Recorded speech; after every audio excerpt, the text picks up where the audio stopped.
Abrimos, señoras y señores, la tertulia en este jueves, que es 17 de diciembre del año 2020. Cada uno en sus casas, allí están quienes nos acompañan esta mañana. Empiezo por Cecilia Aguiluz, buen día. Buenos días, saludos a todos. ¿Estás en Salto? En Salto, precioso día. Sigo con Martín Couto, buen día. Muy buenos días. Daniel Superviel. Muy buenos días para todos. Y Esteban Valenti.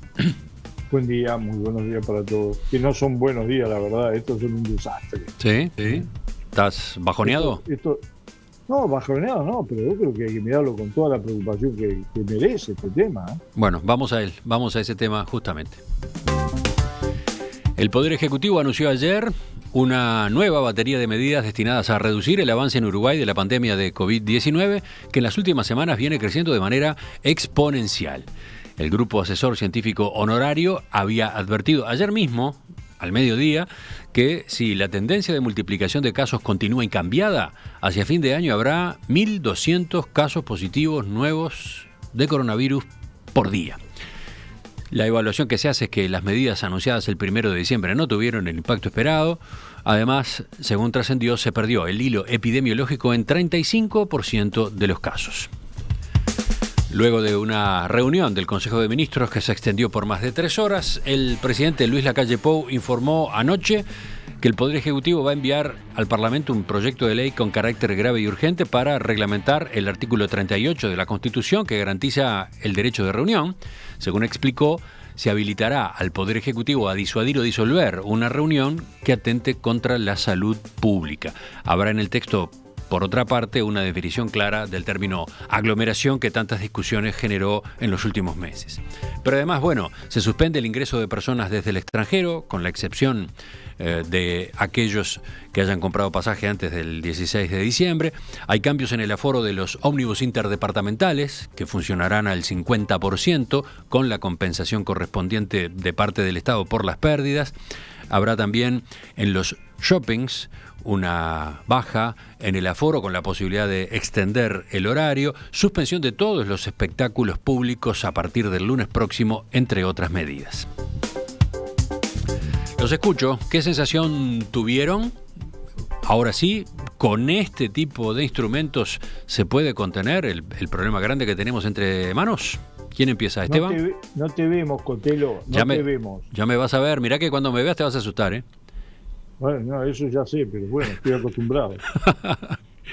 Mirá, a ver, ahora hago aparición allí. ¿Me ves? ¡Ah! Vamos, empezás tú ya que estás ahí con el micrófono abierto. Bueno, como todo tema de la salud, vamos a comenzar por una afirmación. Cuando discutimos este tema, cuando se lanzó el otro paquete de medidas, yo personalmente y algunos otros más dijeron que era insuficiente y que no iba a dar resultados.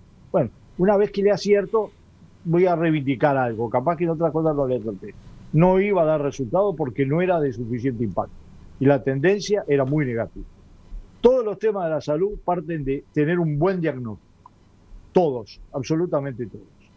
Y lo que le falta al diagnóstico, el GACH lo hace con gran inteligencia, con gran sabiduría, hay que apoyarlo en todo, etcétera. Pero lo que le falta es que son demasiadas cifras y pocos datos de otro tipo. Las consecuencias que estaba empezando a acarrear la pandemia en la salud de la gente que se contagia no son números, son cosas mucho más graves. La cantidad de gente que tiene problemas pulmonares que van a ser casi crónicos o que van a tener... ¿Por qué no se habla de eso? Y todavía seguimos hablando de que no hay que tener miedo. Señores, tengan miedo porque yo conozco gente de 31 años que se está haciendo diálisis y no sabe si va a tener que retornar para atrás.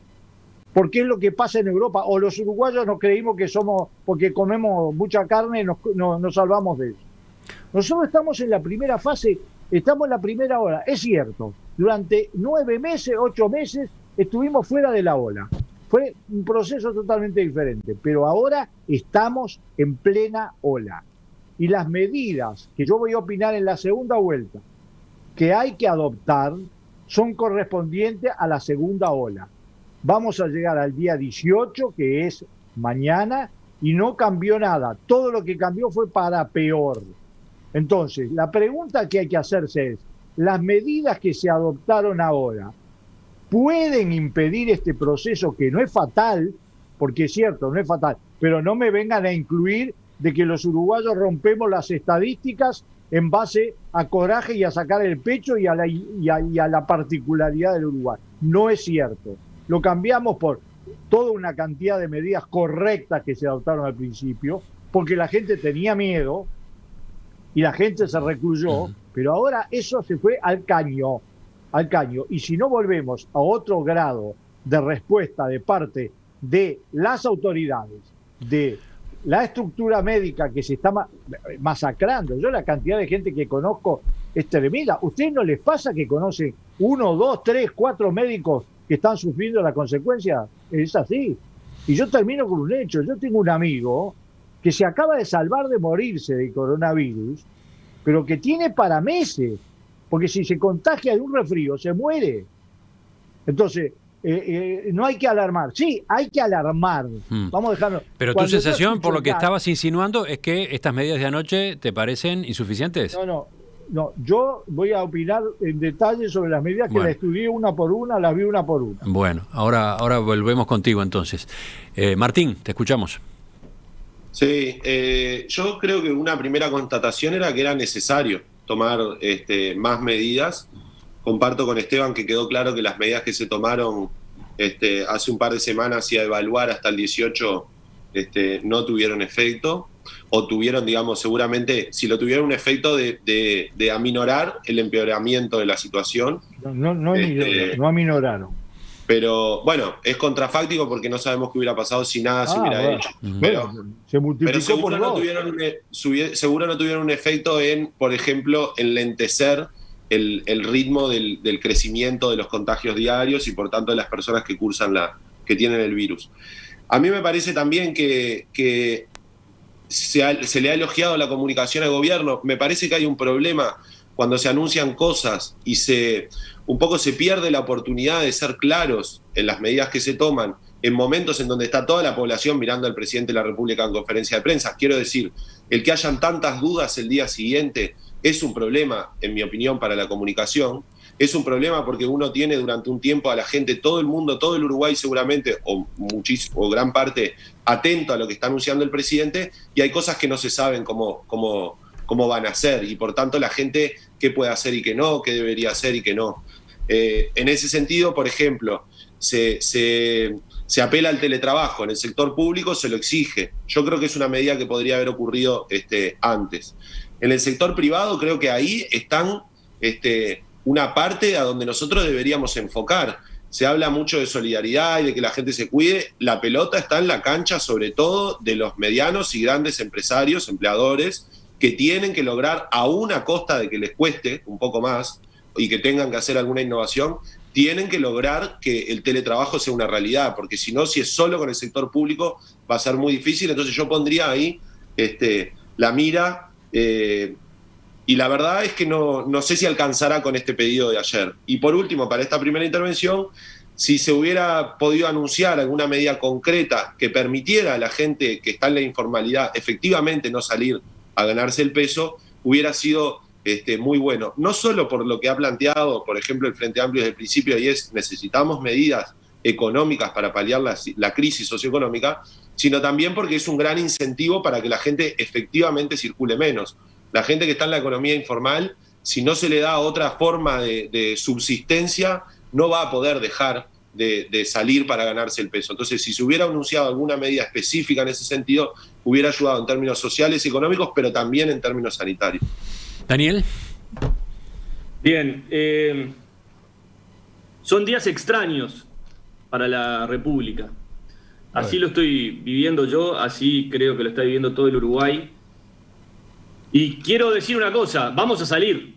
O sea, de esta vamos a salir. El tema es cómo salimos de esta.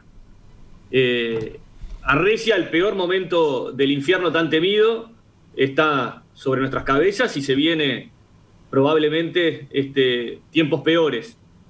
Y ahí hay que apelar no solo al cuidado sanitario para no contraer el virus, sino también la salud mental, la salud afectiva, la salud social de los uruguayos.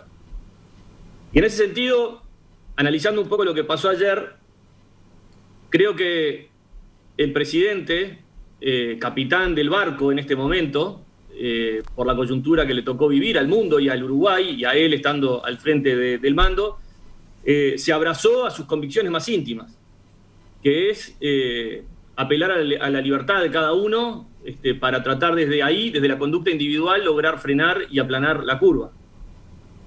Y se abrazó su destino también. ¿Alcanza o no alcanza? Estará por verse. Y ahora quiero hacer un análisis de lo que pasó ayer. Para los que estamos en este mundo, que leemos Búsqueda, La Diaria, Perspectiva, Círculo Político, Sindical, estamos muy metidos en la información, recontra metidos. Vemos todo. Yo ayer paré todo para ver la conferencia del GACH, que dicho sea de paso me pareció magistral. Pero después tuve un rato de salí y fui al almacén y yo sospechaba una cosa y pregunté al almacenero, ¿sí, vieron la conferencia del GACH? ¿De quién? Del GACH, de estos científicos que estaban pasando. No, ni me enteré. Y empecé a preguntar, y nadie se había enterado de la conferencia del GACH. Entonces, lo que creo yo es que después viene la conferencia del presidente, que la voy a apoyar y reivindicar porque se abraza a sus ideales más profundos, pero la hizo sobre el contexto de quienes escuchamos la entrevista, la conferencia del GACH. Y no toda la población la escuchó. Sí, te confieso, Entonces, Daniel, que nunca entendí la lógica de las conferencias de prensa al mediodía, que ha habido varias ya en estos meses. En este caso del GACH, hubo alguna otra del GACH también al mediodía. Claramente es un momento en el que la gente está trabajando, está ocupada, ¿no? Claro, entonces quiero cerrar mi... Por supuesto, cabe la posibilidad de ir a buscar los archivos después y mirarla. A mí no me parece una buena idea ese horario para la conferencia de prensa. Entonces, lo que quiero decir es que si vos te imbuías de los conceptos de Paganini, Radi y Cohen, que realmente fue una conferencia magistral que debería pasarse por todos lados y repetirla hasta que la gente entienda que cada uno es responsable del destino de la nación indirectamente, ¿no? Entonces, la conferencia del presidente está asociada a esa conferencia. No se pueden disolver una de la otra, o ser unitarias. Entonces, yo creo que el trabajo que deberíamos hacer los que vimos las dos conferencias es tratar de explicar. Yo hoy de mañana me cansé de explicarle a gente un poco más la conceptualización de las dos conferencias, para darnos cuenta, y esto sí, nos guste o no nos guste, que hoy las únicas herramientas que tenemos son las repetidas hasta el cansancio: distanciamiento social, tapaboca, alcohol en gel, evitar reuniones, no hay otra, hasta que no aparezca la vacuna no hay otra. Entonces, yo creo que el gobierno ya dijo todo, creo que hay que seguir insistiendo y decirlo 100 veces más, o 1000 veces más, 200.000 veces más, para hacer ese equilibrio entre lo que es evitar contagiarse y a su vez mantener la salud de la población mental y social sana. Y es un dilema existencial. O sea, esto barrió a Bolsonaro y barrió a Alberto Fernández, que son dos que tomaron dos caminos diferentes. O sea, siento que tal vez, salvo Nueva Zelanda, que está aislado allá en el Atlántico Sur, es muy difícil evitar que una partícula en la saliva te llegue a tu sistema interior y te termine provocando el coronavirus. Entonces me parece que aprender a convivir con el virus es el mensaje final de lo que en el fondo nos quisieron decir ayer. Tenemos que aprender a convivir con esto y seguir adelante hasta que llegue la vacuna. Cecilia. Bueno, yo primero que nada que Uruguay no es una isla, entonces evidentemente todo lo que pasa en el mundo nos va a pasar tarde o temprano. Tuvimos posibilidad, porque llegó tarde en referencia a otros países el coronavirus, y pudimos organizar el país, que además es un país controlable, con 3 millones y poco de habitantes, en una superficie bastante grande para esa densidad de población. Por lo tanto, estamos frente a algo que era una realidad y era inminente, que en algún momento iba a pasar. La crisis sanitaria. Y también era evidente que no se podía frenar todo, porque si no la crisis económica iba a ser hasta quizás peor que la crisis sanitaria. Entonces, para mí, todo este año se fue llevando entre intentar esos dos equilibrios para que el país funcionara y para que los daños de lo que iba a pasar fueran lo menor posible. Sobre específicamente lo manifestado por el GACH, a mí me quedo con el mensaje de que es imperativo reaccionar, y ese es el mensaje, me parece a mí, más claro. Es imperativo reaccionar para todos. Esto que, como decía Esteban, en enojo, como decía Martín, por ponerlo en palabras, en el desconcierto de algunas cosas, ¿no? O como decía recién Daniel, de bueno, hay que adaptarse y ver cómo convivir con esto. Me parece que todo es real y está sobre la mesa, pero es muy difícil para el gobierno y también para un equipo técnico como el GACH establecer con claridad, porque me imagino que todos los días ellos se deben de encontrar con la dinámica de los cambios. Así que no estamos solos, no estamos fuera del mundo, lo que hicimos fue retrasar lo que nos llegó. Me pareció importante que nos pusieran en el foco de decir, bueno, estamos en la primera ola y en la primera ola lo que hay que hacer es tal y cual cosa. Y ahí sí, las limitaciones, por ejemplo, al derecho a reunión, que en realidad no se había dado, esto lo hemos discutido con la tertulia, se habían dado exhortos, pero ahora ya no hay más momento para exhortar, ahora hay que poner límites reales y bueno, me parece que es el camino de esta primera ola. Sobre las medidas en específico de lo que tiene que ver con los ingresos al país, yo lo veo muy difícil.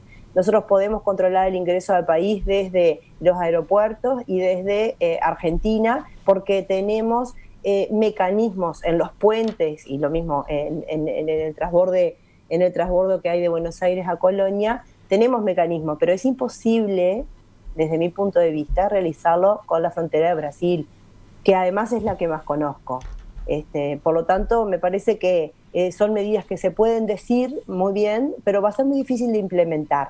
Entonces, vamos a seguir, tenemos que seguir en la lógica de que no estamos apartados del mundo. Y ahí es donde entra, sí, nuestra responsabilidad, que lo que veo ahora es que ahora, aparte de apelar a la responsabilidad de cada uno de nosotros, se empiezan a poner medidas de sanción si no cumplimos con lo que tenemos que cumplir. O sea que no es tanto nuestra responsabilidad, sino ya el rol del Estado que, bueno, creo que varios estábamos pidiendo, sobre todo con el tema de las reuniones. Sí, falta saber cómo se implementa eso, ¿no?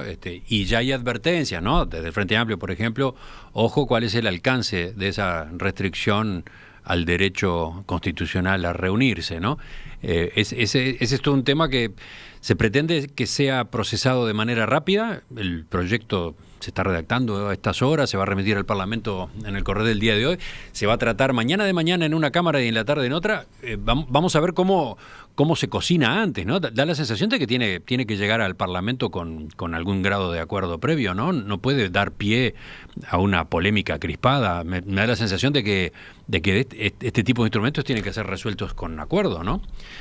A mí me parece lo mismo, pero además tiene que tener ciertos plazos y ciertas fechas, porque tampoco a la oposición se le puede pedir que diga que sí, que claro, en realidad es lo que tiene que decir ahora, sí, porque tenemos que estar todos de acuerdo, sí, pero bueno, hasta tal límite, y ahí arrancamos de vuelta. Está establecido, eso hasta el 10 de enero. Vamos a ver qué dicen los proyectos. La limitación para el derecho de reunión. La conferencia, hay que ver lo que queda escrito. Bueno, seguimos. ¿Qué decías, Martín? Tú estabas haciendo señas sobre este punto justo. Sí, a mí me importa muchísimo porque nosotros, como decía Daniel, vamos a salir. Pero no podemos salir y transitar esto de cualquier manera.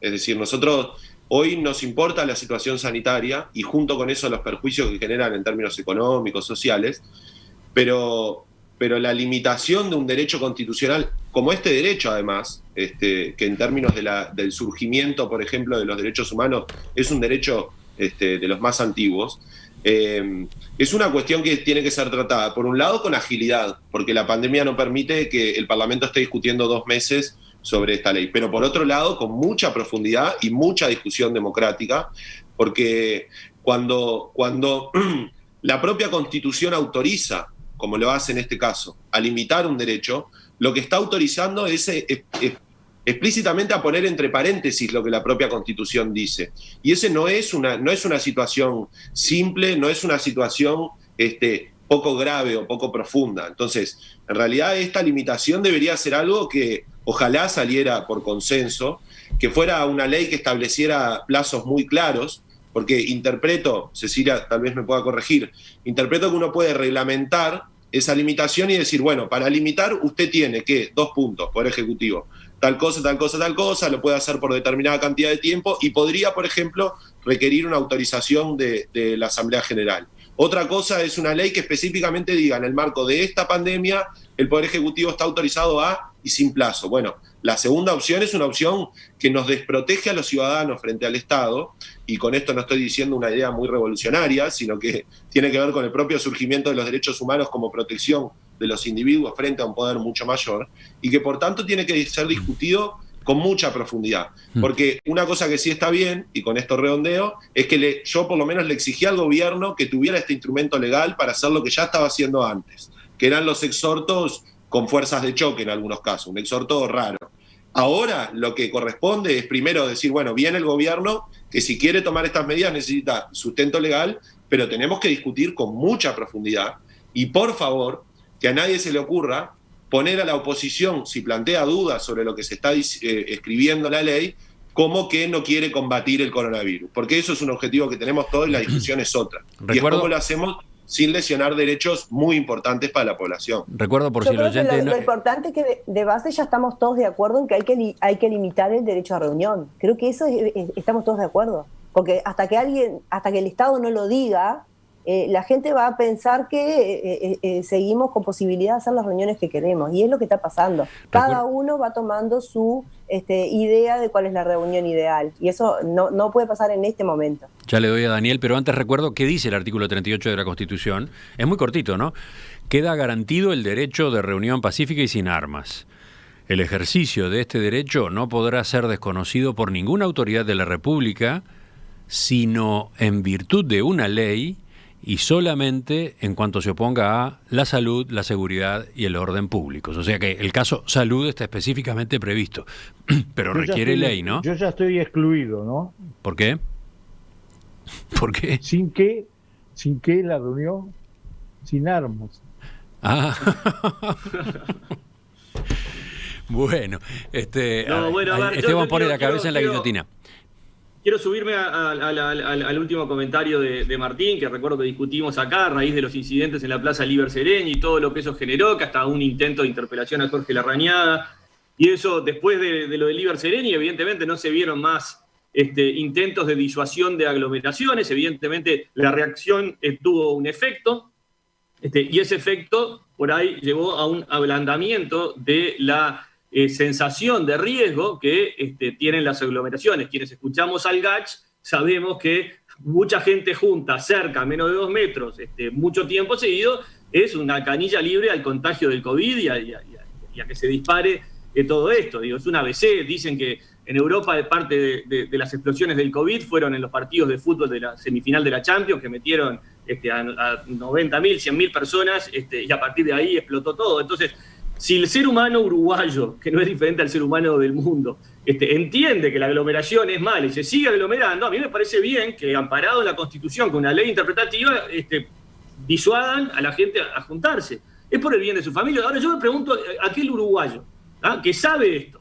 y que si no lo sabe porque realmente vive en Marte, y igualmente va y se aglomera, digo, realmente merece que alguien venga y le diga, vos, loco, no te aglomeres más, te estás dañando a vos. Mañana llevas a tu casa y tenés a tu madre viejita o a tu padre viejito y lo vas a contagiar. Es un ABC tan absurdo, pero bueno, necesitamos una ley que justifique, que ayude a los uruguayos que pretendan seguir aglomerándose a tener cuidado, por lo demás, por la sociedad. Está claro que cómo llegamos a esto. Está claro que nuestra sociedad hay algún problema para comprender disposiciones elementales. No, ¿sabe por qué? Les cuento un parrafito que me pareció maravilloso y espeluznante, de una nota que hay hoy en La Diaria con el psiquiatra y psicoanalista Ricardo Bernardi, que integra la Academia Nacional de Medicina, y el GACH, el Grupo Asesor Científico Honorario. La nota está muy interesante, pero en un momento dice: hay medidas que funcionaron muy bien en el sudeste asiático, como el distanciamiento social más estricto, que no necesariamente funcionan en Uruguay, donde, dice él, pasan cosas raras. Por ejemplo, él cuenta, escuchen esto, ¿no? Él cuenta que se encontró un grupo humano en el trabajo donde las personas tenían mascarilla y se pasaban el mate por debajo de la mascarilla. Es surrealista esto, ¿no? Bueno, estas cosas pasan en Uruguay. Pero, Emiliano, discúlpame. Hubo 230 personas en una fiesta individualizados uno por uno en Santa Lucía. en un pueblito de Canelones. Hubo 1.500 personas, de las cuales cientos se juntaron en un show televisivo. ¿Qué fuerza tiene un canal de televisión para violar de esa manera lo más elemental? Estaban uno pegado a otros, cientos en Got Talent, ¿sí o no? Y esas fiestas se produjeron en muchos lados. Ahora, ¿qué pasa? Ahora vayamos a la parte de las medidas. Yo primero estoy en contra a esta altura de una cuarentena integral. Es inaplicable y además no resuelve el problema. Estoy en contra. Hizo muy bien el gobierno en no proponerlo porque no creo que sea una solución. Estoy a favor en el 80% de las medidas que tomó el gobierno ayer, con una aclaración. Es muy doloroso que los uruguayos que vengan del exterior a visitar a sus familiares no vengan, pero es igual que venga un argentino o un uruguayo de la Argentina. Viene de una zona de altísima densidad de coronavirus. Entonces, discúlpame, va a traer una posibilidad en 150.000 de expansión del virus altísimo. No sigamos diciendo que vamos a salir, porque el problema de va a salir es que no vamos a desaparecer de la Tierra. La diferencia con el mes de marzo es una sola. En el mes de marzo se decía que no iba a haber vacuna. ¿Ustedes se acuerdan? Que se decía que podía durar 2 años. Bueno, se batieron todos los récords, lo que demuestra el nivel del ingenio y de la inteligencia humana. Se batieron todos los récords. Ahora, ¿qué pasa? Faltan cosas. Por ejemplo, el presidente, para mí, se equivocó cuando trató el tema del tapaboca al final como un tema accesorio. No, señores, si se dijo que la principal vacuna, hasta que haya una vacuna, es el tapabocas se tiene que imponer, tiene que ser obligatorio, y lo dijo que va a ser obligatorio. Pero, a ver, ¿quieren comunicar? Hay 2 cosas que le falta comunicar. Una, las consecuencias graves que produce el coronavirus en la gente que se enferma. Y el 99% de los uruguayos, como dijo brillantemente el GACH, es pasible de ser de enfermarse. El 99% porque estamos en el 0,6% de enfermos. Ahora, la otra parte, además de difundir cuáles son las consecuencias, es que hay que difundir cuando se toman medidas extremas. A los 231 que fueron a la fiesta de Santa Lucía, tengan la edad que tengan, porque a esta altura ya la demagogia me resulta un poco pesada, se le tiene que aplicar una multa. Porque si no hay poder coercitivo, a ver, vamos a dejarnos de descubrir la pólvora, señores. Yo soy tan sensible como el presidente de la calle o como el fundador de los Estados Unidos en materia de libertad. No me saco, antes era otra cosa, pero no le doy la derecha a nadie, ni la izquierda a nadie en ese sentido. Pero vamos a tenerlo claro. Acá la cantidad, esos mismos de Santa Lucía están convocando una reunión más grande para fin de año. Y si no se transmite la idea de que va a haber sanciones, van a pagar multas, y no 4.500 pesos como le pusieron a Peñarol. Yo soy de Peñarol, pero es una vergüenza. $4.500. $4.500, es una vergüenza. ¿Por qué? Porque la señal que transmite es que cada uno pase lo que quiere. Va a colgar con una botella o un cartel y se queda a ver el partido a 3 metros de distancia o a 1 metro de distancia. Entonces, si no se transmite, ¿qué es lo que hizo el GACH de extraordinario? Que a los políticos les cuesta una barbaridad, a todos los políticos. No describió la situación, la proyectó, hizo un análisis prospectivo, dijo lo que podía pasar y no lo dijo como una maldición divina, sino como una previsión científico-estadística y de acuerdo a la experiencia de otros países. Bueno, de acuerdo a todos esos elementos, hay que seguir monitoreando. Es posible que no alcancen. Por ejemplo, es posible que haya que imponer, no como una exhortación, sino lo mismo que se aplica en el sector público, se aplica en el sector privado. En un país que ha tenido el récord de desarrollar aplicaciones, desarrollar test, ¿no lo reconocemos eso? No son solo los médicos que en este país se han destacado. Entonces, con todas esas herramientas, nosotros tenemos que pasar los próximos 4 meses. Para eso hay que parar esta ola.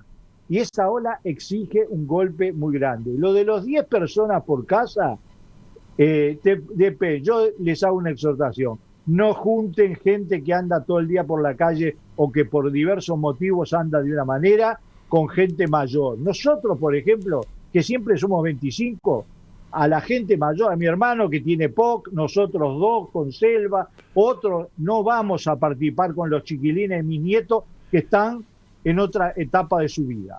Y eso yo creo que lo tienen que entender, porque el problema es que lo que va a aumentar, además de los 1000, son los muertos, son los enfermos crónicos. Sí, sí. Son, Esteban, decir, el número ese de 10 personas, el número de 10 personas realmente debería ser, no sé, en algunos casos muy excepcionales. Yo tengo la impresión de que la cantidad tiene que ser menor que 10. Y otra cosa... de 3, de 5. Y otra cosa que no sé si se entendió de la proyección del GACH.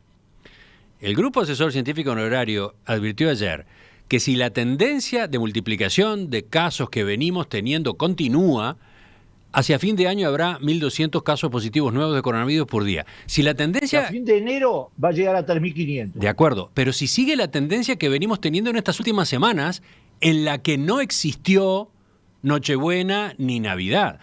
O sea, esta proyección que hace el GACH es sin tener en cuenta el efecto Nochebuena-Navidad. Si a esa proyección le agregamos Nochebuena-Navidad descontrolada, mal hecha, imagínate lo que puede implicar, ¿no? Bueno, vamos a terminar por hoy con Cecilia, que todavía no ha hecho su segunda intervención. A mí me preocupa mucho, lo decíamos el otro día, cuando COSE también se pone en el escenario, ¿no? Que incluso cerró cosas antes que el gobierno nacional, porque él lo habíamos dicho, va a obligar a que el gobierno nacional termine cambiando porque fue más fuerte ella que el gobierno nacional en este tramo. Y varias intendencias. Y varias intendencias también, no la mía, pero bueno, varias por suerte también reaccionaron rápidamente.